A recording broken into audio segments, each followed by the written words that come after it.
Hello student, कल मैंने आपको हिंदी में उपसर्ग बताया था टॉपिक। आज मैं उपसर्ग में आगे जो आपके रह गए थे यूपी बोर्ड में उनको आज पढ़ाना शुरू करूँगी।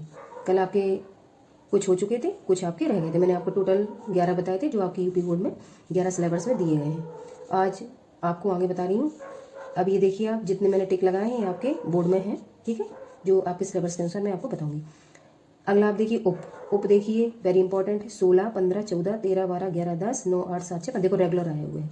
उप का अर्थ क्या है? निकट और समान।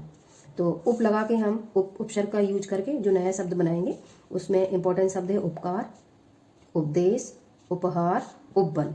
उपवन का मतलब है बगीचा। ओके, तो उपसर्ग का प्रयोग करके हम कितने सारे शब्द बना सकते हैं। दूसरा देखिए निर भी इंपॉर्टेंट है। और देखो 16, 14, 13, 12, 11 में आया हुआ है।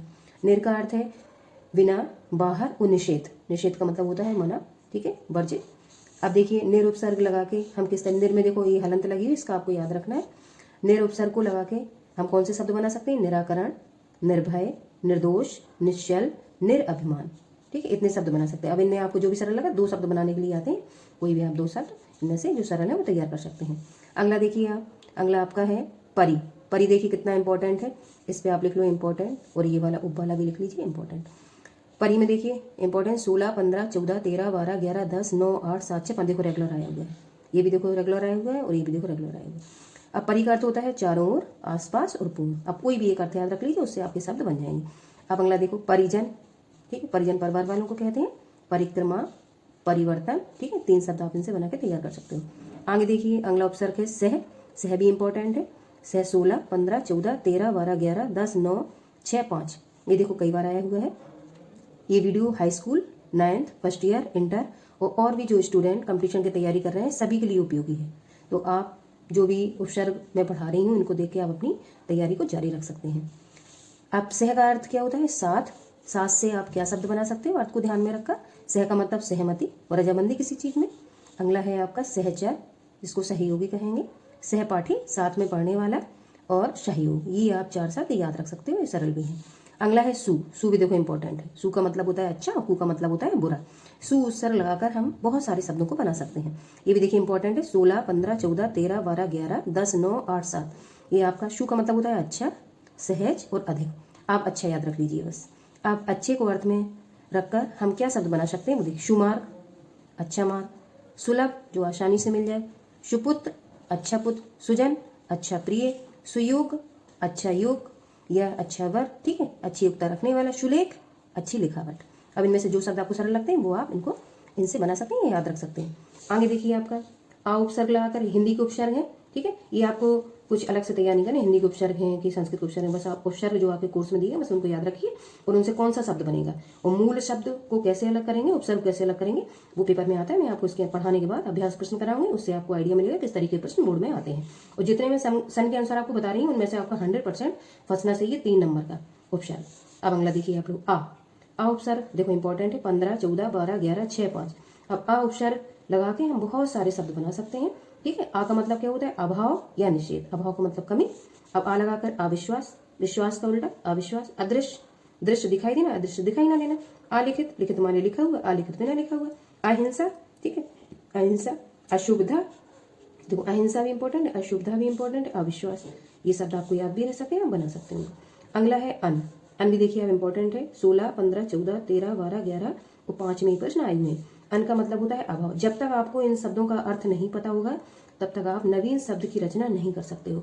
और 2 शब्द बनाने के लिए इन उपसर्गों से आपके आते हैं, या मूल शब्द और आपका उपसर्ग अलग अलग करके बताना होता है कि निम्न दिए गए शब्द में कौन सा मूल शब्द है कौन सा उपसर्ग है, छांटिए, ठीक है। तो अन का मतलब क्या हो गया? अभाव या निषेध। तो अब अन लगा के हम नए शब्दों की रचना कैसे करेंगे? अनवन, रूठा हो कोई। अनपढ़, अनमोल। अनभिज्ञ, जो कुछ ना जानता हो। अनायास, अचानक, ठीक है। अब जो भी शब्द आपको सरल लगते हैं वो आप याद रख सकते हो कि इन वाले उपसर्ग को लगा के किस तरीके से हम नया शब्द बनाएंगे।